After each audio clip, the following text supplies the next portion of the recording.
ইশরা চোখ খুলে অবাক হয়ে তাকিয়ে রইল আদ্রর দিকে। কারণ আদ্র ইশরার দিকে হাত বাড়িয়ে দিয়েছে। ছোটবেলায় যখন আব্বুর কোলে ওঠার জন্য বায়না ধরত আর আব্বু তখন হেসে হাত বাড়িয়ে দিত যাতে এক লাফ দিয়ে কোলে উঠতে পারি, ঠিক সেইভাবে আদ্র ইশরার দিকে হাত বাড়িয়ে দিয়েছে।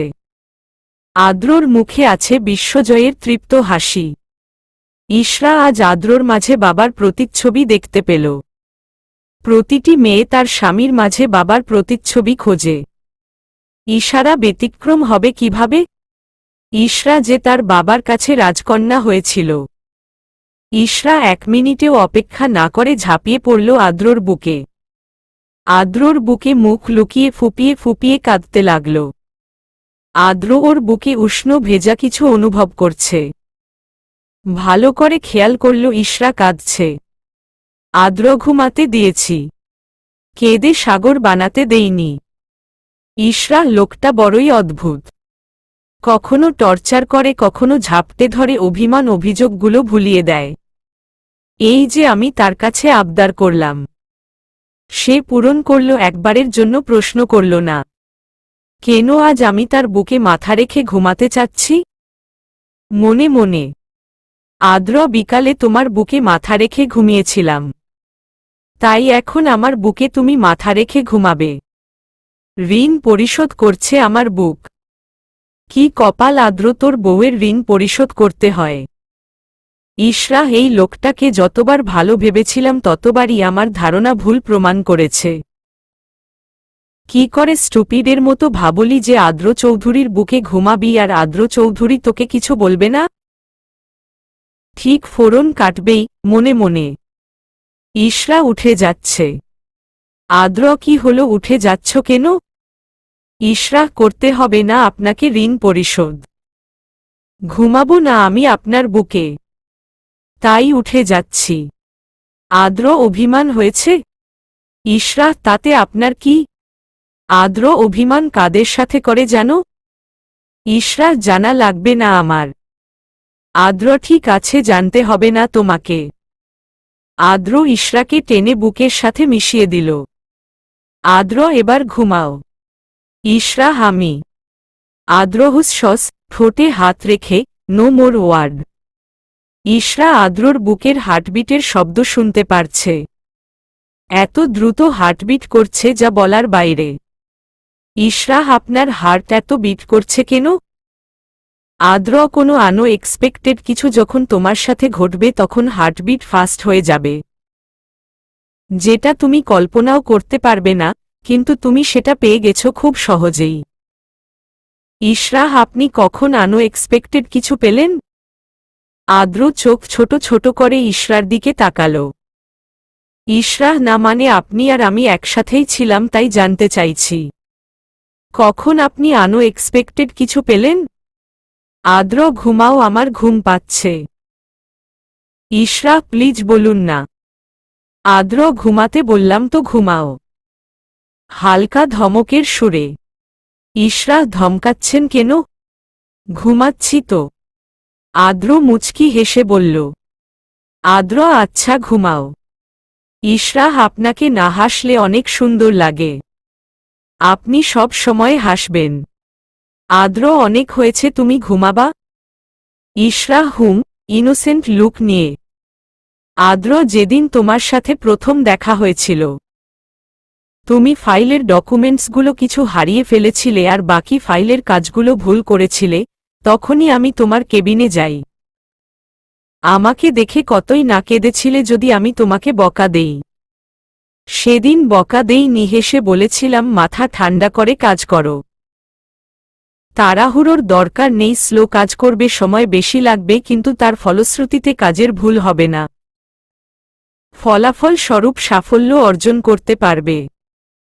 তুমি নির্ভয় বলেছিলে আমার হাসিটা সুন্দর, আমাকে হাসিতে মানায় রগজটা রূপে নয়।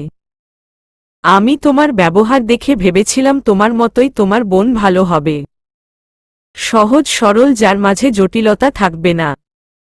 কিন্তু আমার ভাগ্য, প্রথম দিকে আমি ভেবেছিলাম আমি তোমার বোনকে ভালোবাসি, কিন্তু ভুল। তোমার বোন আমার ভালো লাগা আর তুমি ভালোবাসা। মিশরার রাগগুলোকে জলে ভাসিয়ে দিয়েছি। না আছে অভিযোগ, না আছে কোনো রাগ, মনে মনে একজন ভালোবশো আর একজন বশভক্ত পিয়ে। আদ্র, তুমি বলেছিলে আমার হাসিটা সুন্দর, তাই তো আমার প্রত্যেকটা হাসির কারণ তুমি। কথাটা বলে তাকিয়ে দেখে ইশরা ঘুমে মাতোয়ারা। ইশরা আদ্রর বুকে ঘাপটি মেরে শুয়ে আছে। হয়তো এখনই কেউ ওকে নিয়ে যাবে। আর ও না যাওয়ার জন্য আদ্রকে আঁকড়ে ধরেছে। আদ্র ইশরার দিকে তাকিয়ে রইল বেশ অনেকক্ষণ, তারপর ইশরার কপালে একটা চুমু দিল। ইশরা নড়েচড়ে উঠল, তারপর আবার আদ্রকে জড়িয়ে ধরল। আদ্র মৃদু হাসল। আদ্র ইশরাকে জড়িয়ে ধরল, তারপর ঘুমিয়ে গেল। সকালে সবাই ব্রেকফাস্ট শেষে প্ল্যান করল ঘুরতে যাবে। অন্তু প্লাস নিন্তু, অনিক ভাই তুই কোনো আইডিয়া দিবি না? তোর পছন্দ খুবই বাজে। অনিক, এবার যা পছন্দ করেছি তা তোদের সবার পছন্দ হবে। মিলিয়ে নিস। ইশরার দিকে তাকিয়ে। অন্তু প্লাস নিন্তু, তোর পছন্দ জানা আছে, তুই চুপ কর। ভাবি তুমি বলো কোথায় যাওয়া যায়? ইশরা, কোলাহলবিহীন এমন কোনো জায়গা যেখানে মুগ্ধ নয়নে শুধু প্রকৃতি দেখা যাবে। ছোট পাখি কিচিরমিচির করবে, আমরা শুনব, সেখানে যাব। কিন্তু এই রকম জায়গার নাম আমার জানা নেই। আদ্র, আমি চেনা এরকম জায়গা আছে। তো অপেক্ষা কিসের, চলো সবাই। অনিক, আমি তোমায় দেখব মুগ্ধ নয়নে। বা পুতুল, কি এক্সপ্লেইন করলে? তুমি যেমন ন্যাচারাল, তোমার চিন্তা ভাবনাও তেমন ন্যাচারাল। তোমার পছন্দের তো জবাব নেই। আদ্র, একটু বেশি প্রশংসা হয়ে যাচ্ছে না অনিক?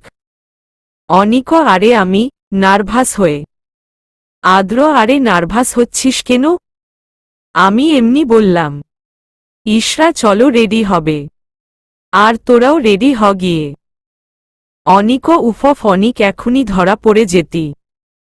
প্রতিটা পদক্ষেপ ভেবে চিনতে ফেলতে হবে তোকে। মনে মনে। আদ্র, আজ যদি ইশরার সাথে তুই কিছু করিস ভাবতেও পারবি না তোর সাথে কি হবে। মনে মনে। ইশরা, আপনি রেডি হয়ে নিন, আমার রেডি হতে সময় লাগবে। আদ্র, রিসেপশন ছাড়া তো একদিন মেকআপ করতেও দেখলাম না। কিসে এত সময় লাগবে শুনি? ইশরার সময় লাগবে মানে লাগবে। আর মেকআপ ছাড়া কি অন্য কিছু করতে সময় লাগে না? আদ্র, কিসে লাগে শুনি? ইশরা, শাড়ি তো পরেন না তাই জানেন না। শাড়ি পরতে অনেক সময় লাগে। কথা না বলে আপনি রেডি হন। আদ্র, রিয়েলি তুমি শাড়ি পরতে পারো? আমি না ইশরাকে দেখেছিলাম যে শুধু শাড়ি পেঁচাতে পারে কিন্তু পরতে পারে না। পরে অবশ্য আমিই পরিয়ে দিয়েছিলাম। সে মনে হয় অন্য ইশরা ছিল, তুমি না। ইশরা, আপনি কি আমাকে অপমান করছেন? আমি শাড়ি পরতে পারি না তাই আমি যাব না। আপনারা গিয়ে ঘুরে আসুন। আদ্র, আমি তো দুষ্টামি করছিলাম, তুমি রাগ করছো কেন? ইশরা, আমি কারো সাথে রাগ করছি না। যেদিন শাড়ি পরতে পারবো সেদিন নিজের হাতে শাড়ি পরে ঘুরতে যাব, এর আগে না। আদ্র চৌধুরীর যতদিন বেঁচে আছে ততদিন তোমাকে শাড়ি পরা শিখতে হবে না। আমি মরে যাওয়ার পর বিধবা শাড়ি পরা শিখে নিও। ইশরা, আপনি এগুলো কি বলছেন? ইশরা এবার কেঁদেই দিল। আদ্র, আরে ইশরা তুমি কাঁদছ কেন? ইশরা, আপনি খুব খুব খারাপ। কিভাবে পারলেন এই কথাগুলো বলতে? বলার আগে একবারও আমার কথা মনে পড়ল না। আদ্র, হয়েছে আর সিরিয়ালের বউদের মতো ঢং করতে হবে না। বুঝি সবই আমার কাছে শাড়ি পরার ধান্দা। তোমরা মেয়েরা না অনেক বেশিই পারো। সিরিয়াল দেখে কাঁদতে পারো, ইমোশনাল মুভি দেখে কাঁদতে পারো, আবার কার্টুন দেখে হাসতেও পারো। ইশরা, কার্টুন আমার অনেক ভালো লাগে। হাসি দিয়ে। আদ্র, কান্নামাখা হাসি কি মায়াবী লাগে দেখতে। এখন ইচ্ছে করছে দুইটা থাপ্পড় দিয়ে কাদাই, তারপর বিনোদন দিয়ে হাসাই। এই মেয়েটার কত রূপ আল্লাহ দিয়েছে। এই মেয়েটা আমাকে পাগল করে দিবে মনে মনে। ইশরা কি হলো? কি ভাবছেন? আদ্র কিছু না। এদিকে আসো, শাড়ি পরিয়ে দেই। ইশরা হুহুম। আদ্র কি? ইশরা সাজিয়ে দিতে হবে। আদ্র পড়েছি, মাইনকা চিপায় না সাজিয়ে উপায় আছে? একটু আগে কাঁদলে, তারপর হাসলে, আর এখন বায়না। শোনো, এগুলো আমার সাথেই করবে। আদ্র চৌধুরীর বউ আদ্র চৌধুরীর কাছেই আবদারগুলো করবে, অন্য কারো কাছে না। আদি ইশরাকে শাড়ি পরিয়ে সাজিয়ে দিল, নিজেও রেডি হয়ে নিল। নিচে নেমে দেখে সবাই গাড়ির কাছে অলরেডি চলে গেছে। অন্তু আর নিন্তু বলল আদ্র ড্রাইভ করবে আর ইশরা ওর পাশের সিটে, আর ওরা তিনজন পিছে বসবে। কিন্তু অনিক আপত্তি জানিয়ে বলল, অনিক, আমি আর আদ্র সামনে বসবো, তোরা পিছনে। অনেকদিন হলো দুই ভাই কোথাও একসাথে যাওয়া হয়নি। আদ্র ওকে রহস্যময়ী হাসি দিয়ে গাড়ি চলতে লাগলো আপন গতিতে।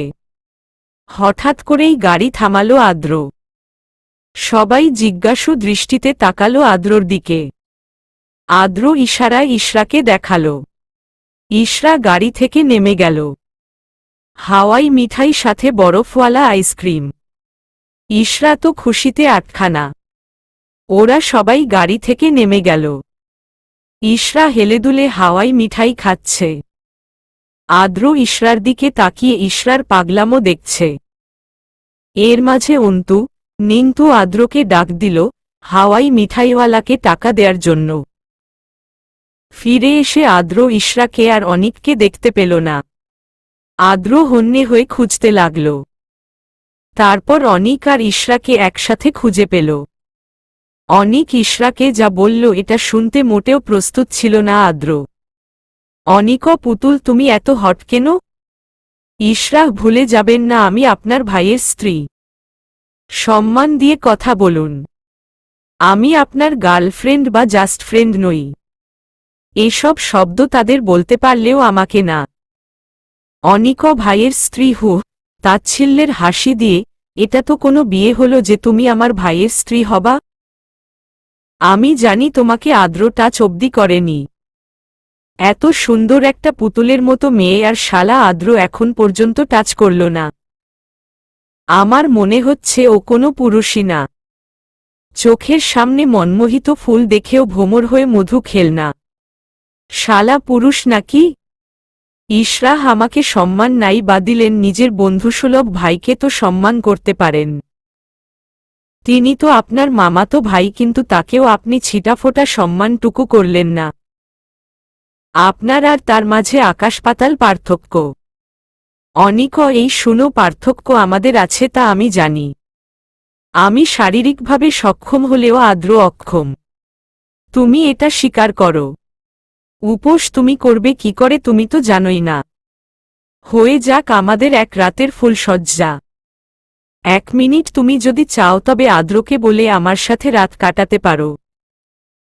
তবুও তুমি যখন তোমার বর ভক্ত, তাই মধুটা আগে বরং প্রথমে আদ্র খাক। আমি না হয় পরে খাব। দ্বিতীয়তে। ইশরা কেঁদেই যাচ্ছে আর অনিক বলেই যাচ্ছে। শেষের কথাটা শুনে ইশরা অনিককে থাপ্পড় দিল। অনিক এ হাত দিয়ে আদর করে স্পর্শ করা মানায় থাপ্পড় না। ইশরার হাত মোচড় দিয়ে। ইশরা, হাহ, আমার লাগছে অনিক।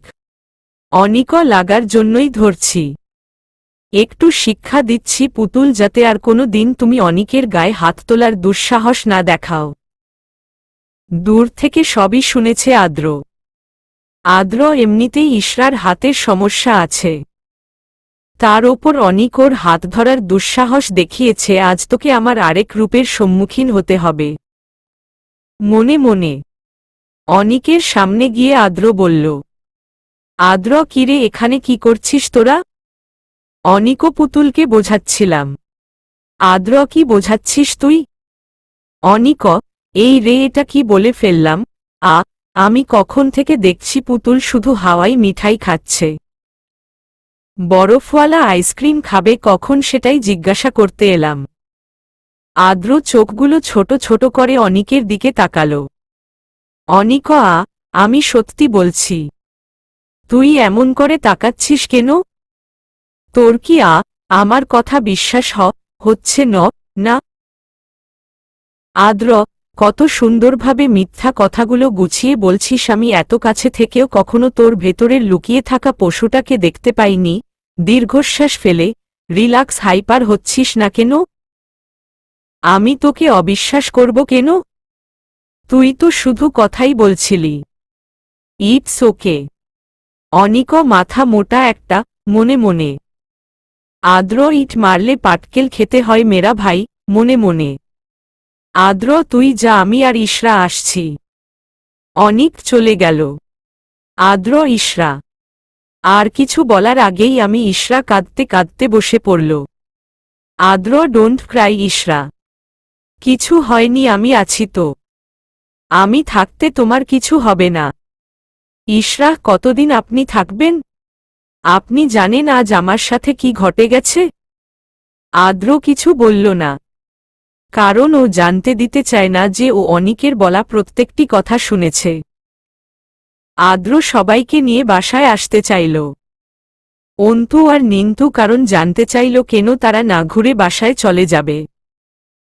আদ্র বলল ইশরার খারাপ লাগছে।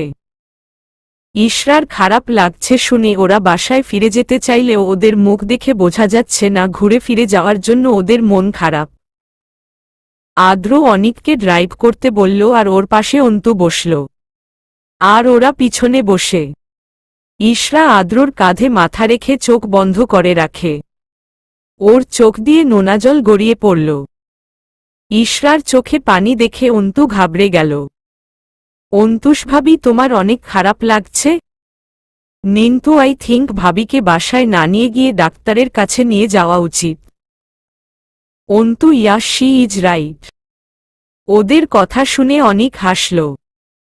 অনিক, ডোজটা বেশি হয়ে গেছে।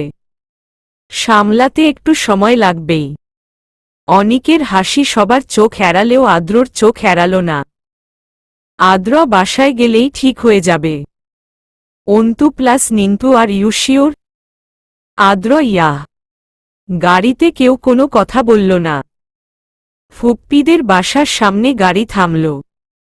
সবাই নেমে বাসার ভেতরে চলে যাচ্ছে। অনিকও বাসায় ঢুকতে যাচ্ছিল, কিন্তু তার আগেই আদ্র অনিককে ডাক দিল। অনিকের আদ্রর ডাক শুনে বুকটা ধুক করে উঠল। অনিক, পুতুল কিছু বলে দেয়নি তো? আদ্র, তোকে একটা কথা বলবো। অনিক, বল।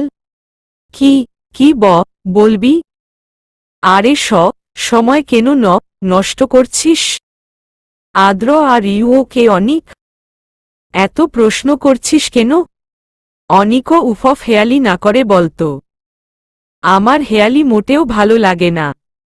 আদ্র, কি হয়েছে? তুই এত নার্ভাস হচ্ছিস কেন? দেখে মনে হচ্ছে তুই কোনো চোর, আমি পুলিশ। আমার কাছ থেকে তুই কোনো বড় কিছু চুরি করতে চাচ্ছিস? কিংবা লুকাচ্ছিস? অনিক, কি লুকাবো? লুকাচ্ছি না তো। আর তোর কি বা আছে চুরি করব? বাদ দে, কি বলবি বল। আদ্র, আমার একটা কাজ আছে। ফিরতে দেরি হবে। অনিক, বাহ, তাহলে তো প্ল্যানিং অনুযায়ী আজ রাতেই। শয়তানি হাসি দিয়ে, ঠিক আছে তুই যা, আমি আছি তো। কোনো চিন্তা নেই, আমি পুতুলকে দেখে রাখব। আদ্র, শখ কত। আরে ইশরার জন্য চিন্তা করব কেন? বাসায় ফুপ্পি আছে। আর অন্তু নিন্তু তো আছেই। তোকে ইশরাকে দেখতে হবে না। অনিক, তাহলে কি বলবো বল, কিছুটা রেগে। আদ্র, তুই সকালে বললি না যে অনেকদিন হলো তুই আর আমি কোথাও একসাথে ঘুরতে যাই না? চল এখন যাই। অনিক, আমি আমার প্ল্যান ফেল হতে দিব না। আজ পারবো না, অনেক উইক লাগছে। আদ্র, জানতাম এটাই বলবি। আরে চল তো, মাস্তি হবে। অনিক, এ তো পিছু ছাড়ছেই না। আজ না অন্য কোনো দিন। আদ্র চুপ, আর একটা কথাও না। আমি যেহেতু আজ বলেছি তার মানে আজ। তুই আর আমি যাব। অনিক, আজ বাদ দিলাম, কাল না হয় প্ল্যান সাকসেসফুল করব। ঠিক আছে চল। আদ্র ড্রাইভ করছে আর অনিক ওর পাশে। আদ্রর মুখে জয়ের হাসি আর অনিকের মুখ দেখে বোঝা যাচ্ছে সে খুবই বিরক্ত। প্রায় ঘন্টা 3 আদ্র ড্রাইভ করছে। মাঝে টুকটাক কথা বলছে আর অনিক শুধু হু না এইটুকুই বলছে। আর কোনো একটা বাড়তি শব্দ সে করছে না। অনিক আর কত দূর? আদ্র ব্যাস 2 মিনিট। আদ্র গাড়ি থামায়। গাড়ি থেকে নেমে অনিক বলল, অনিক, তুই সাভারের এই জনমানবহীন গ্রামাঞ্চলে কি কাজে এসেছিস? আদ্র অনিকের কথার জবাব না দিয়ে বলল, আদ্র, তুই ইশরার সাথে এমন করছিস কেন? অনিক, কি করেছি আমি? আমি কিছুই বুঝতে পারছি না। আদ্র, ইশরা তোর ভাবি করে এটা করতে পারলি তুই? অনিক, বিশ্বাস কর আমি কিছু করিনি। তুই কোনো ব্যাপার নিয়ে কথা বলছিস? আদ্র, তুই ইশরাকে বাজে অফার কেন দিয়েছিস? অনিক, ট্রাস্ট মি, আমি এই রকম কিছু করিনি। তোর কোথাও ভুল হচ্ছে। আদ্র, ন্যাকামি বন্ধ কর, যা জানতে চাইছি সেটা বল। অনিক, আমি তো কিছু করিনি, কি বলবো? আদ্র, কোনো ভুল হচ্ছে না। তুই কিভাবে পারলি ইশরাকে বাজে অফার দিতে? ইশরা তোর ভাবি হয়, কিভাবে পারলি? লজ্জা করল না তোর? অনিক এবার উচ্চস্বরে হেসে দিল। অনিক, আমি তো কিছুই করিনি। আবার সব করেছি। আদ্র, পরিষ্কার করে বল। অনিক, আমি জানি ওর সাথে কোনো সম্পর্ক নেই। আদ্র, কি বাজে বকছিস? ও আমার স্ত্রী। অনিক, দেখ ভাই, নাটক করিস না। আর আমার কাছে মোটেও না। এত সুন্দর বউ, কিন্তু তার লম্বা চুলগুলো শুকনো, আরে এইরকম মেয়ে সব ছেলেদের রাত কাটে কেমন জানিস? তাছাড়া ওর সাথে তোর কিছু হয়নি, আমি এটাও জানি। কি ফিগার, জোশ লাগে দেখতে। আদ্র কিছু বলছে না, শুনছে। অনিকতাই বলছি, আমায় পুতুলকে দিয়ে দে। তুই চাইলে মাঝে মাঝে ইউজ করতে পারিস, প্রবলেম নেই। আদ্র আর নিজেকে ধরে রাখতে পারল না। অনিকের কলার ধরে বলল, আদ্র, ও আমার রক্ষিতা না, ও আমার বউ। অনিক আদ্রর হাত থেকে কলার ছাড়িয়ে নিল। কলার ঠিক করে ভাব নিয়ে গাড়ির সাথে হেলান দিয়ে দাঁড়িয়ে বলল, অনিক, কুল ব্রো, হাইপার হচ্ছিস কেন? পুরো সমাজ জানে তুই আর ইশরা স্বামী স্ত্রী। কিন্তু আমি আর কিছু মানুষ জানি, তোরা যা দেখাস সেটা শুধুই সিরিয়ালের মতো অভিনয়। তোদের মধ্যে তেমন কিছুই নেই। আদ্র, আমরা যা তাই দেখাই।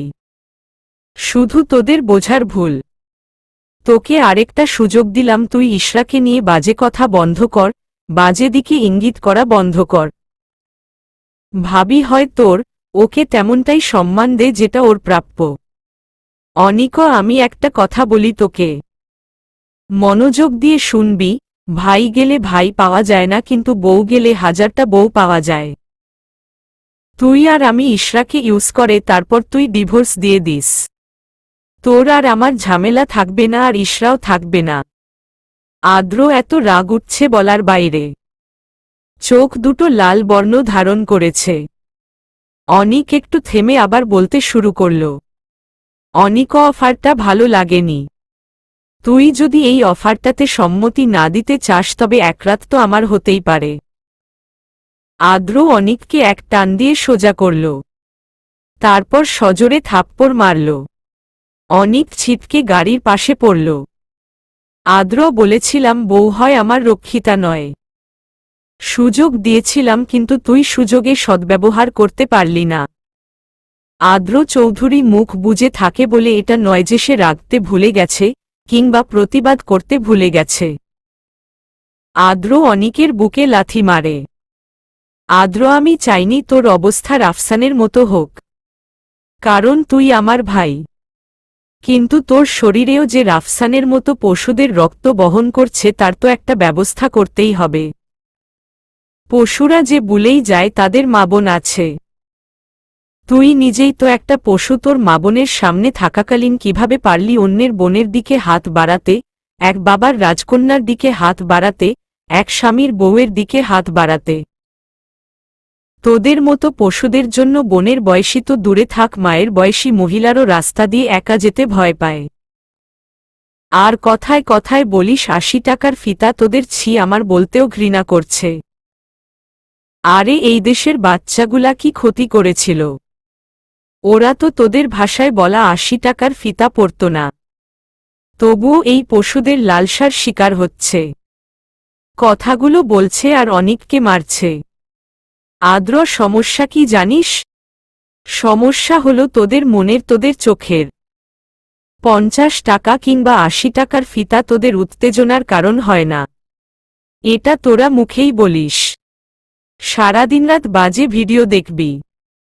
হ্যাঁ, ভিডিও তো কাল হয়ে দাঁড়ায় তোদের জীবনে না, সেই সকল মেয়েদের জীবনে যারা তোদের কাছে চোখে নিত্য নতুনভাবে ধর্ষণ হয়।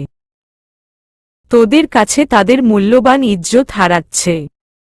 আদ্র অনিককে লাথি দেয়। অনিকের মুখ দিয়ে গলগল করে রক্ত পড়ছে।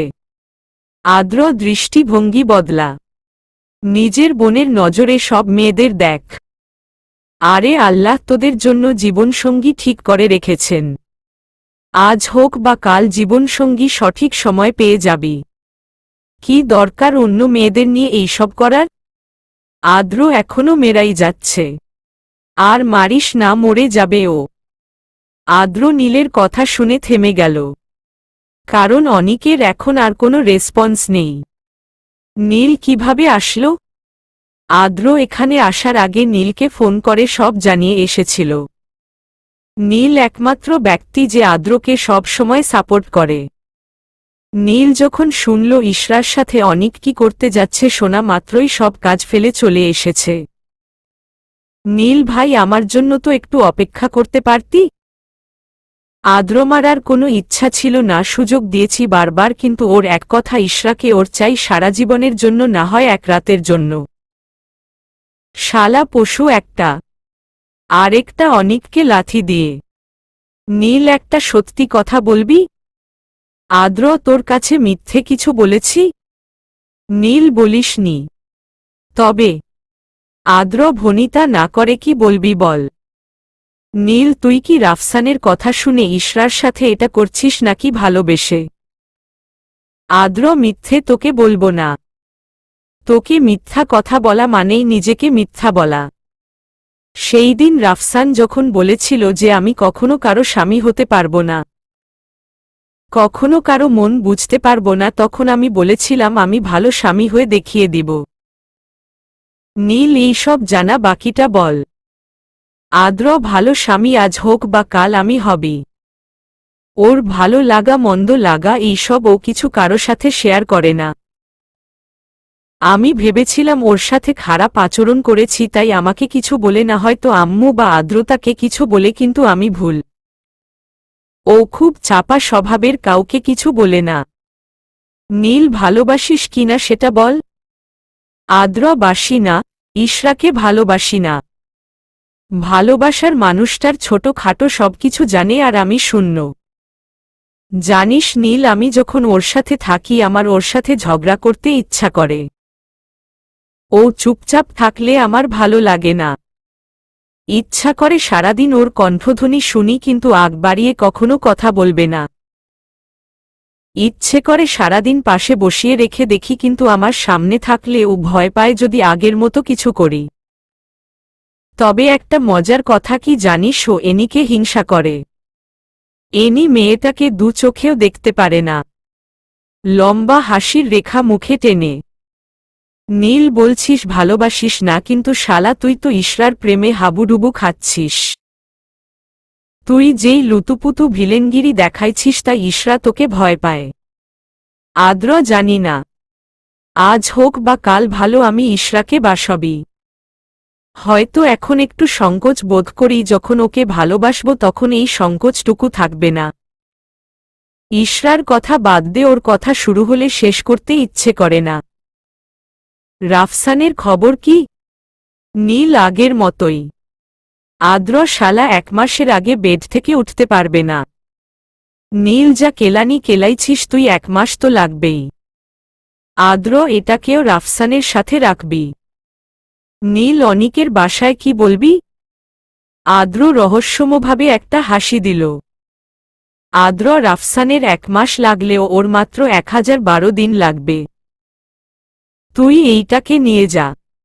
আদ্র গাড়ি স্টার্ট দিল, গন্তব্য ফুপ্পির বাসা। আদ্রর ব্যাপারে কিছু কথা বলি। মাথা গরম করে কে জীবনে উন্নতি করতে পেরেছে। রাগের মাথায় যারা কাজ করেছে তাদের মধ্যে সকলের কাজই ভুল হয়েছে। রাগ নিয়ে কখনো নির্ভুল কাজ করা সম্ভব হয় না। আদ্র চৌধুরী একজন বিজনেসম্যান। তার মাথা গরম করাটা মানায় না। অফিসে যেমন কোনো স্টাফ ভুল করলে রাগ না করে সুযোগ দিয়েছে, সে তার সাংসারিক জীবনেও কেউ ভুল করলে সুযোগ দিয়েছে। উপরে তো অনেকেও সুযোগ দিয়েছে।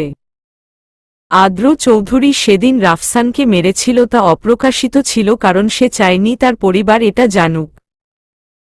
তারা আদ্রকে যেমনটাই ভাবুক, আদ্র তো আদ্র নিজের মতো। আদ্র নিজেকে হাইড করে রাখে। মেয়েদের সম্মান কতটুকু করে তা নিশ্চয়ই উপরোক্ত কথা শুনে বুঝতে পেরেছেন। মূর্খদের সামনে চুপ করে থাকাটাই শ্রেয়। আর কথায় আছে, বিশ্বাসে মিলায় বস্তু, তর্কে বহুদূর। তাই আদ্রকে পুরুষ নামের কলঙ্ক, মেরুদণ্ডহীন বলবেন না কেউ। তর্ক করে না, মুখে কিছু বলে না, শুধু করে দেখায়। হ্যাঁ, এটাই আদ্র চৌধুরী। আদ্র স্বাভাবিকভাবেই বাসায় গেল। বাসায় ঢুকেই দেখে সবাই মিলে একসাথে টিভি দেখছে।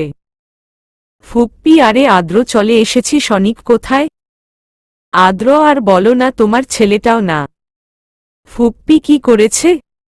আদ্র, সে অনেক কথা সংক্ষেপে বলি।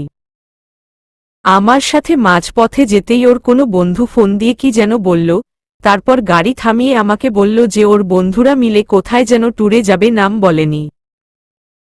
শুধু বলেছে টেনশন করতে না। যে জায়গায় যাচ্ছে সেখানে নেটওয়ার্ক পাওয়া যায় না, কিন্তু ও যোগাযোগ করার চেষ্টা করবে। ফুপ্পি প্রতিবার এমন করে বলে গেলে ওর কি সমস্যা হয় সেটাই বুঝি না। অন্তু, আরে আমাদের যদি নিতে হয় তাই এমন করে। আদ্র, ইশরা, তুমি রেডি হও। ফুপ্পি, কেন? কোথায় যাবি তোরা? আদ্র, ফুপ্পি, আমরা আবার পরে এসে থাকবো, আজ যেতেই হবে। অন্তু, আজ না গেলে হয় না? নিন্তু, কাল যেও। এমনিতেও ভাবি উইক। আদ্র, পরে আবার থেকে যাবে কয়েকদিন, কিন্তু আজ যেতেই হবে। আদ্র কখনো এইভাবে জোর করে না। সবাই ভাবল হয়তো জরুরি কিছু, তাই কেউ বাধা দিল না। ইশরাকে নিয়ে বেরিয়ে পড়ল। আদ্র ইশরাকে নিয়ে শপিং মলে গেল। ইশরাকে এক একটা শাড়ি ওর শরীরে রাখছে, কেমন লাগছে তা দেখছে। সবগুলো শাড়িতে ইশরাকে সুন্দর লাগছে, কিন্তু আদ্র সেগুলো রেখে দিচ্ছে। ইশরা মনে মনে ভয় পাচ্ছে, যদি গতবারের মতো আদ্র ওর হাতে একগাদা শাড়ি দিয়ে বলে ট্রায়াল রুম থেকে পরে আসতে, তখন যদি আগেরবারের মতো দুর্ঘটনা ঘটে। ইশরা আশেপাশে তাকাচ্ছে, শপিং মলে মানুষ আছে। মনের মাঝে আল্লাহকে ডাকছে যাতে এবার আদ্র এমন কিছু না করে। আদ্র ভয় পেও না, এবার আর কিছু করব না। ইশরা আদ্রর চোখের দিকে তাকিয়ে ভরসা পেল। তারপর আদ্র ইশরার শরীরে অ্যাশ কালারের শাড়ি দিল। এই শাড়িতে ইশরাকে ভালো লাগছে না। অন্যগুলো শাড়ি অনেক ভালো মানিয়েছিল ইশরার শরীরে, কিন্তু আদ্র এই শাড়িটাই কিনে নিল। তারপর আদ্রর আম্মু যেরকম শাড়ি পরে সেই রকমের শাড়ি কিনল না, অন্যরকম ভালো উন্নত মানের একটা শাড়ি কিনল। ভালো পায়জামা পাঞ্জাবি কিনল। একটা ঘড়ি কিনল, অবশ্যই ছেলেদের ঘড়ি। ইশরা আদ্রকে কিছু জিজ্ঞাসা করল না। এমনিতেই সকালের অনিকের কথা এখনো ওর কানে বাজছে। ওর সবকিছু অসহ্য লাগছে। আর আদ্র কি করতে চাইছে ও কিছুই বুঝছে না। বড্ড একা থাকতে ইচ্ছা করছে ওর। তারপর গাড়ি চলতে লাগল। কোথায় যাচ্ছে এটা ইশরার কাছে অজানা। গাড়ি এমন জায়গায় থামে, চারদিকে তাকিয়ে ইশরার মন খারাপ হয়ে যায়। জায়গাটা ইশরার বড্ড চেনা। আদ্র গাড়ি থেকে নেমে যায়। ইশরা সিটের সাথে মাথা হেলিয়ে দেয়। আদ্র ফিরে এসে দেখে ইশরার চোখের কোণে পানি। আদ্র ইশরার দিকে এক নজর তাকিয়ে আবার গাড়ি স্টার্ট দেয়। প্রায় ঘণ্টা খানেক পরে আবার গাড়ি থামিয়ে আদ্র নেমে যায় গাড়ি থেকে। ইশরার ঘুম ভেঙে যায়। তখন নীরবে কান্না করতে করতে ইশরা কখন ঘুমিয়ে গেছে এটা ও জানেই না। ইশরা নিজের দিকে তাকিয়ে মন খারাপ হয়ে যায়। আজ আদ্র তো ওর মাথাটা কাঁধে রাখল না, ওর এলোমেলো চুলগুলো ঠিক করে দিল না। আদ্র ফিরে এলো। নিস্তব্ধ হয়ে আছে সব। বিকেল গড়িয়ে সন্ধ্যা হতে চলল, কিন্তু ওর গন্তব্য এখনো জানা নেই। ইশরার মনে হাজার প্রশ্ন উকি দিচ্ছে, কিন্তু আদ্রর নীরবতার জন্য কিছু বলছে না। ও সাহস পাচ্ছে না। আদ্র একটা বাড়ির সামনে গাড়ি থামায়। গাড়ি থেকে নেমে যায়, আর ইশরা চারদিকে তাকিয়ে গাড়ি থেকে নেমে আসে। বাড়িটার দিকে তাকিয়ে ও কাঁদতে লাগল।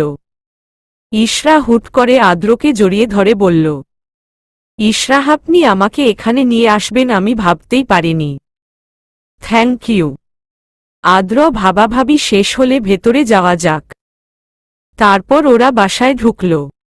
ওরা বাসায় ঢুকে দেখে ইশরার আম্মু রান্নাঘরে। ইশরার আব্বু, মিশরা আর আদিলও বসে টিভি দেখছে। ইশরা, আপু এই এখানে? এখন কি হবে? এখন না জানি উনি কি করে বসে।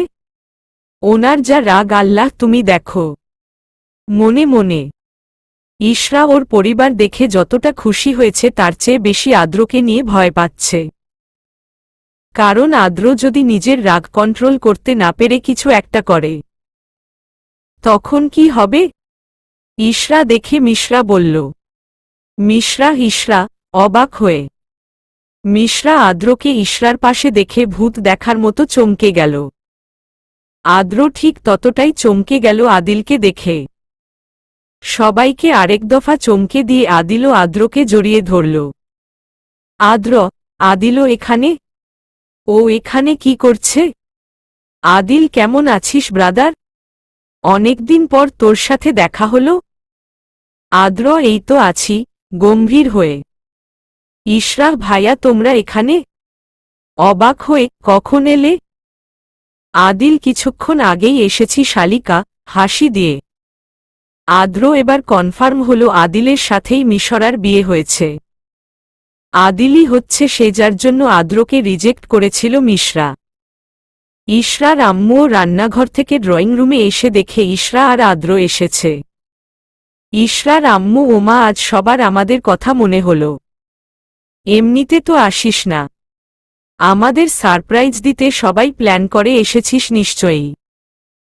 ইশরা কিছু বলতে যাবে তার আগে আদ্র ইশরার মাকে সালাম করে বলল, আদ্র কেমন আছেন আম্মু? আদ্রর মুখে আম্মু কথাটা শুনে সবাই অবাক হয়ে গেল। এরপর ইশরার আব্বুকে সালাম করল।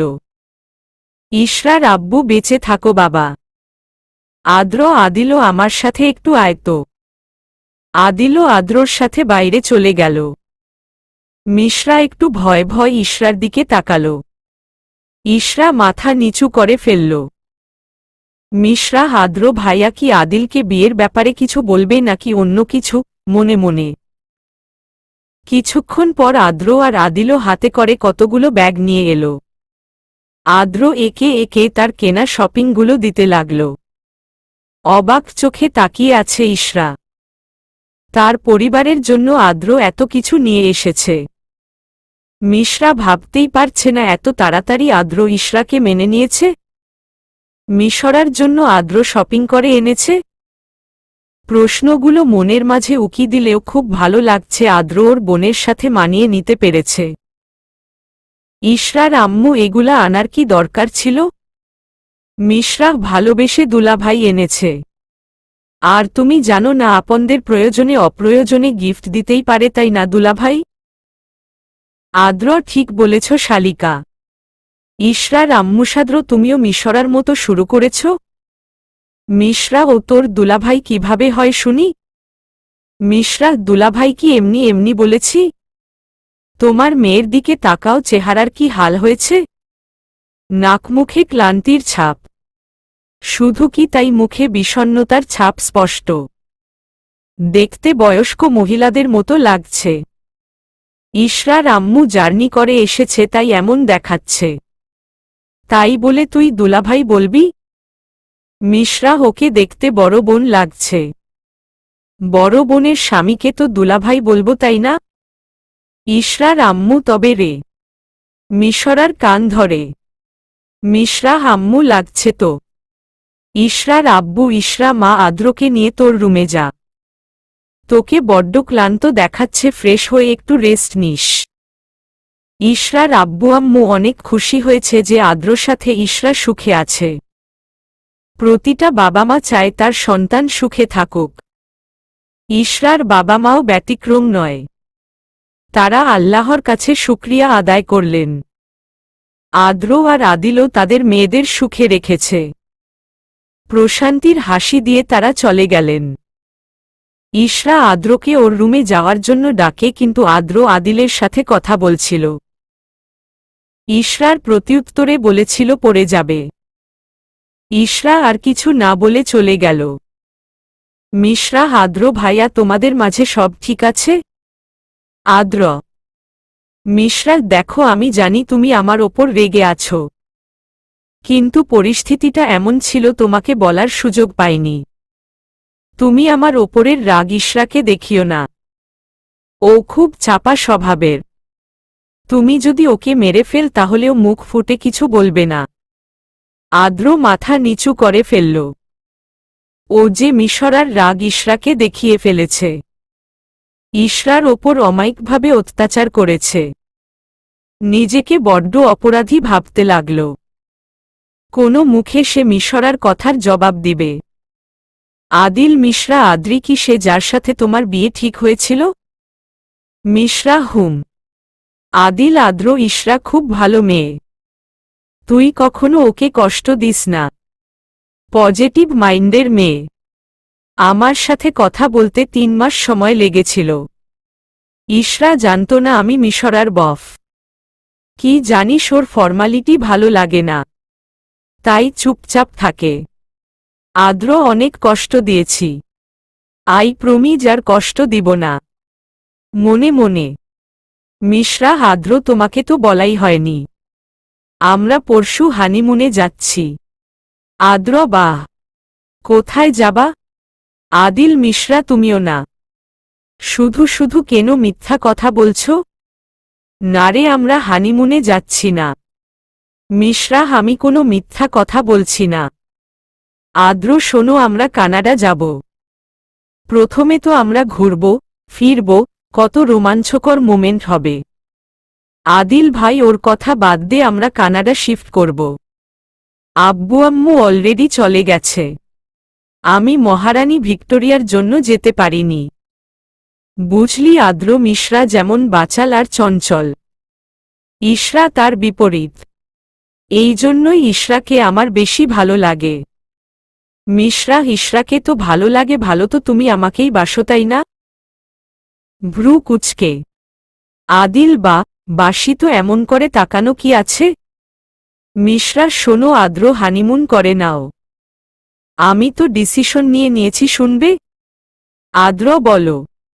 মিশরা কানাডা যাওয়ার পর তো হানিমুন হবেই, আগেই বললাম। তারপর বেবি নিব। একটা না পর 3টা নিব। 3টাকে আদিলের আব্বু আম্মুর কাছে রেখে আদিলকে নিয়ে আবার হানিমুনে যাব। তারপর আবার। আদিলও মিশরার মুখ চেপে ধরল। আদ্র মিশরা তুমি তো সাইকেলের না রকেটের গতিতে ছুটছ। আদিল কোথায় কি বলতে হয় এটাও জানে না। আদ্র ওকে বকছিস কেন? মিশরা তোমার সিদ্ধান্ত আমার ভালো লেগেছে, আমিও এমনটাই করব। মিশরা রিয়েলি? আদ্র হুম। তারপর ওরা নানা ধরনের কথা বলল। আদিলকে আদ্র কিভাবে চিনে এটাও বলল। আদ্র আর আদিলও হচ্ছে বেস্ট ফ্রেন্ড। নীল, আদিলও আর আদ্র ছিল 3 বন্ধু। কিন্তু আদিলের আব্বুর ব্যবসায়ের জন্য আদিলকে পাড়ি জমাতে হয় কানাডা। আজ ঘটনাচক্রে আবার দেখা 2 বন্ধুর। আদ্র রুমে ঢুকে দেখে ইশরা রুমে নেই।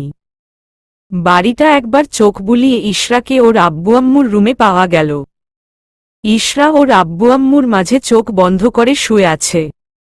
আদ্র আর তাদের রুমে যায়নি। অনেকদিন পর ইশরা ওর আব্বু আম্মুকে কাছে পেয়েছে। তাদের একসাথে কিছু সময় থাকুক, এই সব ভেবে আদ্র ইশরার রুমে চলে যায়। রাতে সবাই একসাথে খাবার খায়। মিশরা আর ইশরা ছাদে কথা বলছে। মিশরা, তুই সুখী তো আদ্রর সাথে? ইশরা, হ্যাঁ। মিশরা, জানিস বোন, আমি না তোকে অনেকবার বলতে চেয়েছিলাম আদিলের কথা, কিন্তু বলতে পারিনি। তুই যদি সুখী না হস আমি জীবনেও নিজেকে ক্ষমা করতে পারব না। ইশরা, আল্লাহ রহমতে খুব ভালো আছি। মিশরা, তোর চেহারায় এমন বিষণ্ণতার ছাপ কেন? ইশরা, আদ্রর ফুপ্পিদের বাসায় ছিলাম। এই কয়দিন অনেক জার্নি গেছে, বড্ড ক্লান্ত আমি। মিশরা, কোনটা ক্লান্তির ছাপ আর কোনটা বিষণ্ণতার সেটা আমি বুঝি। ইশরা, জানিস মি ব্রিলিয়ান্টের সাথে দেখা হয়েছে। মিশরা, এই একটা লোক যাকে টপকানোর জন্য আমার বোন কত কাহিনী করেছে। তো কি করে মি ব্রিলিয়ান্ট? ইশরা, ওর ইচ্ছা ছিল ডাক্তার হবে, তাই হয়েছে। দীর্ঘশ্বাস ফেলে। মিশরা, আমাদের মধ্যবিত্তদের বড় স্বপ্ন দেখতে নেই, ভুলে যা। ইশরা, আরে আমি সেসব মনে রেখেছি নাকি? কবেই ভুলে গেছি। মিশরা, মাঝে মাঝে তোকে সালাম করতে ইচ্ছে করে, কি করে পারিস নিজের স্বপ্নগুলোকে হাইড করতে? ইশরা, একটু আগেই তো বললি মধ্যবিত্তদের স্বপ্ন দেখতে নেই। যা দেখতেই পাই না তা আবার হাইড করব কিভাবে?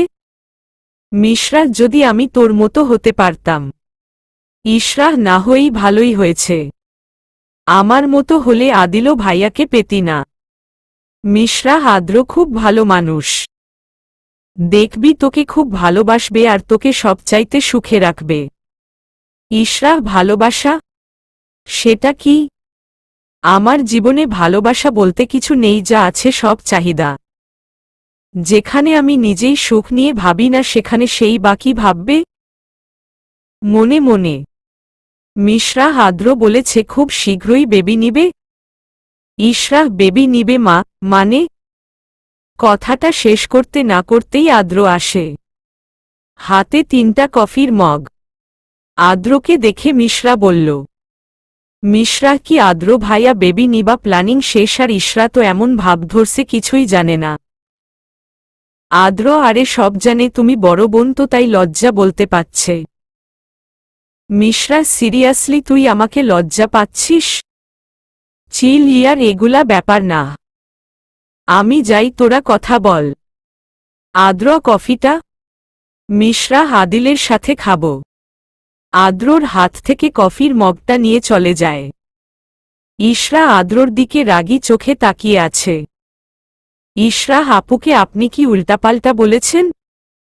আদ্র, উল্টাপাল্টা কিছু বলিনি তো, আমার বাবুর আম্মু। বাবু নেই, নিব চোখ টিপ মেরে। আদ্র, এইবার হাত দাও, টের পাচ্ছ আমার অস্তিত্ব? পাচ্ছ না? একটু দাঁড়াও, আমি তৈরি হয়ে নিই। এইবার হাত দাও, টের পাচ্ছ আমার অস্তিত্ব? পাচ্ছ না? তোমার জন্মান্ধ চোখে শুধু ভুল অন্ধকার। ওটা নয়, ওটা চুল। এই হলো আঙ্গুল, এইবার স্পর্শ করো। না না না। ওটা নয়, ওটা কণ্ঠনালী, গরল বিশ্বাসী এক শিল্পীর। মাটির ভাস্কর্য, ওটা অগ্নি নয়, ওই আমি আমার যৌবন।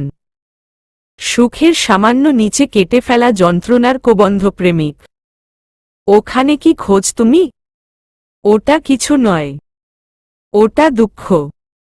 রমণীর ভালোবাসা না পাওয়ার চিহ্ন বুকে নিয়ে ওটা নদী। নীল হয়ে জমে আছে ঘাসে, এর ঠিক ডান পাশে। উইখানে হাত দাও, হ্যাঁ, ওটা বুক। উইখানে হাত রাখো, ওটাই হৃদয়। নির্মলেন্দু গুণের কবিতার প্রথম 2 অংশটুকু বলেই আদ্র চুপ করে থাকে। ইশরা কফির মগ নিয়ে দোলনায় বসে। ইশরা, উইখানে থাকে প্রেম, থাকে স্মৃতি, প্রেমে সিসফনি। ওই বুকেতে প্রেম ছিল, স্মৃতি ছিল, সব ছিল, তুমি থাকনি। আদ্র, স্মৃতির পাতায় বন্দি না করে আগলে রাখো, থেকে যাব। ইশরা, যদি একবার বল, যদি ভালোবাসো আমারে যত্ন করে লুকিয়ে রাখবো আমার হৃদ মাঝারে। কফি শেষ করে বলল, ইশরা, অনেক রাত হয়েছে, চলুন। তারপর ওরা নিচে চলে যায়। সকালে ঘুম থেকে উঠে ফ্রেশ হয়ে ডাইনিং টেবিলে গিয়ে আদ্রর চোখ চটকাছে। মিশরা আদ্রর দেয়া শাড়িটা পরেছে। মিশরাকে অ্যাশ কালারের শাড়িতে খারাপ লাগবে তো দূরের কথা, বরং অনেক সুন্দর মানিয়েছে। আদ্রইশ কেন যে এই শাড়িটা মিশরাকে খারাপ দেখাবে ভেবে দিতে গেলাম। দূর, এখন তো আমার বউয়ের থেকে ওকে সুন্দর লাগছে। আরে আদ্র, কি করলি এটা? মনে মনে আদ্রর চোখমুখের অবস্থা দেখে মিটমিট করে হাসল। ইশরা, সাবাস, এই না হলে আমার বোন। স্যার কি ভেবে শাড়িটা দিল, আর কি হয়ে গেল? আহারে, বেচারার মুখ দেখেই বোঝা যাচ্ছে বড় রকমের ঝাটকা খেয়েছে। মনে মনে আদ্র ইশরার হাসতে দেখে রেগে ওর দিকে তাকাল। আদ্রকে আরেকটু রাগানোর জন্য ইশরা বলল, ইশরা আপু, তোমাকে খুব সুন্দর লাগছে। মিশরা, শাড়িটা খুব সুন্দর। আদ্রর চয়েজ আছে বলতে হবে। আদ্র, হায় রে, কি দেখে দিলাম, আর কি হয়ে গেল? মনে মনে মিশরা, দেখো আদ্রর ভাইয়া চয়েজ কত সুন্দর, আর তোমার চয়েজ কত বিশ্রী। আদিলকে উদ্দেশ্য করে, আদিল, দেখো আমি আগেই বলেছি মেয়ে মানুষের কেনাকাটায় আমার কোনো অভিজ্ঞতা নেই। মিশরা, সেটা আমার থেকে ভালো কে জানে? সব চয়েজই তো বিশ্রী তোমার। আদিলও রাগে ফুসফুস করতে থাকল। আদিলের রাগ দেখে খাবার টেবিলে সবাই হেসে দিল। শিলা, যাই বলিস, আদ্রতা ছেলেটা অনেক ভালো। অন্য সব ছেলে হলে মজা নিত, আর ছেলেটা তা না করে তোকে সাহায্য করেছে। আদ্রতা, থামো, তুই ছেলেটা একটা অসভ্য। শুধু অসভ্য না, চরম অসভ্য। না হলে এই রকম কথা শোনায় নাকি? মিনা, অসভ্য থেকে প্রেম, প্রেম থেকে ভালোবাসা, তারপর সারা জীবন একসাথে। আদ্রতা ওকে বলতে না দিয়ে বলল, আদ্রতা, তুই থামো। তোর কাছে তো গাছের একটা পাতা মাটিতে পড়লেই প্রেম, মাটির আর পাতার ভালোবাসা। সেখান থেকে সরাসরি চলে যাবি বাচ্চা কাচ্চাতে, তোর ধারণা আমার ভালো করে জানা আছে। মিনা, রিল্যাক্স ইয়ার, আমি সবকিছু আগাম বলতে পারি। জীবনে তো আর কম প্রেম করিনি। আমি সিউর ওই ছেলের সাথে তোর আবার দেখা হবেই হবে। এখন সেজন্য আমাদের ট্রিট দিতে হবে। আদ্রতা, কিসের ট্রিট? অবাক হয়ে মিনা, এই যে তোকে এতগুলো কথা বললাম, আগাম ভবিষ্যৎ বলে দিলাম, তার জন্য আমাদের ট্রিট দিতে হবে। শিলা, হ্যাঁ হ্যাঁ, আমাদের ট্রিট দিতে হবে। আদ্রতা, অসম্ভব, আমি ওই বাজে কথার জন্য তোদের ট্রিট দিতে পারবো না। মিনা, দিবি না? তবে শুনে রাখো, ওই অসভ্য ছেলেটাই হবে তোর ভবিষ্যতের জামাই। অসভ্য ছেলেটার মতো তোর বাচ্চা কাচ্চাও অসভ্য হবে। আমার অভিশাপ কখনো মিথ্যা হয় না। আদ্রতা, চুপ কর, আমার মা, হাত জোর করে। মিনা, বিশ্বাস কর আদ্রতা, আঙ্কেলের সাথে আমার এইরকম কোনো সম্পর্ক নেই। আমি কখনো আঙ্কেলকে নিজের স্বামীর নজরে দেখিনি, তোকেও মেয়ের চোখে দেখিনি। আমি তোর বান্ধবী হয়ে কি করে তোর মায়ের সংসার ভাঙব বল? আমি এতটাও খারাপ নই। আমি পারবো না আঙ্কেলের সাথে এইরকম সম্পর্ক স্থাপন করতে। পারবো না, পারবো না। আদ্রতা, ক্ষমা কর আমার বইন। মিনা, আশীর্বাদ করি বৎস, খুব তাড়াতাড়ি অসভ্যের সন্তানের জননী হও। আদ্রতা, বইন, তোর হাত ধরছি। ট্রিট দিমু, তবুও তুই এইরকম আশীর্বাদ অভিশাপ দিস না। বড্ড জলের এ লোকটাকে দেখলে। শিলা প্লাস মিনা, সত্যি? আদ্রতা, হুম। তারপর ওরা একটা রেস্টুরেন্টে গেল। এখানেই আদ্রতা ট্রিট দিবে ওদের। মিনা, আমি ইমাজিন করছি আদ্রতার সাথে ছেলেটার দেখা হলো, চোখে চোখে কথোপকথন হচ্ছে, আউটসাইড থেকে মিউজিক বাজছে। চোখে চোখে এত কথা মুখে কেন বল না? আর্দ্রতা সেগুড়ে বালি। ওই অসভ্য লোকটার সবসময় কথা রেডি থাকে, বুঝলি? চোখে চোখে কথা বলা লাগবে না। শিলাহ, মিনা তুই গিয়ে অর্ডার দিয়ে আয়। মিনা, আমি কেন যাব? যে ট্রিট দিবে সে যাবে। আর্দ্রতা, ওকে ফাইন, আমিই যাচ্ছি। আর্দ্রতা চলে গেল খাবার অর্ডার দিতে। আর্দ্রতার সামনে একটা ছেলে আসলো। ছেলেটা ডান দিকে গেলে আর্দ্রতা ডান দিকে যায়, বাম দিকে গেলেও। এগুলো কেউ ইচ্ছে করে করছে না, দুর্ভাগ্যবশত হচ্ছে। মাঝে মাঝে আমাদের জীবনেও ঘটে। ছেলেটা আর্দ্রতার কাঁধ ধরে দাঁড় করিয়ে এক সাইড করে বলল, ছেলেটার যখন ঘটনাটা বারবার ঘটছে তখন তোমার সাইড দেওয়া উচিত ছিল। আর্দ্রতা জবাব দিতে যাবে তার আগেই ছেলেটাকে দেখে থমকে গেল। এটা তো সেই অসভ্য ছেলেটা। ছেলেটা তোমাকে চেনা চেনা লাগছে, কোথায় যেন দেখেছি। আর্দ্রতা, আল্লাহ আমাকে যেন না চিনে, প্লিজ গড, মনে মনে। ছেলেটা, হাই সুগার ইউ মিস বিভেল্ট, হাসি দিয়ে। আর্দ্রতা, ইংরেজির কি ছিরি বিশ্রী। সেই দিনের জন্য অসভ্য লোকটা আমাকে বিভেল্ট বলছে। শালা লুচু অসভ্য, মনে মনে। ছেলেটা আর্দ্রতার দিকে ভালো করে তাকালো। ছেলেটা, আজ মিস বিভেল্টের বিভেল্ট কোনো ভেল্টই তো দেখা যাচ্ছে না। আর্দ্রতা, আফসোস হচ্ছে। ছেলেটা, আফসোস হবে কেন? আর্দ্রতা বারে দেখতে পারেননি আর আফসোস হবে না। ছেলেটা ইন্টারেস্ট নেই, দেখার হলে খুলেই দেখতে পারি। আর্দ্রতা, খুব সহজ তাই না? আপনি দেখতে চাইবেন আর আমি দেখাবো? ছেলেটা, তুমি বোকা, বড্ড বোকা। কেউ কি সহজে কিছু দেখায়? দেখে নিতে হয়। আমি কারো বারণের ধার ধারি না, ইচ্ছে হলে নিজেই চোখ টিপ দিল। ছেলেটা আর্দ্রতাকে কিছু বলার সুযোগ না দিয়ে চলে গেল। আর্দ্রতা রাগে দুঃখে অর্ডার না দিয়েই শিলা আর মিনার কাছে চলে গেল। B continue.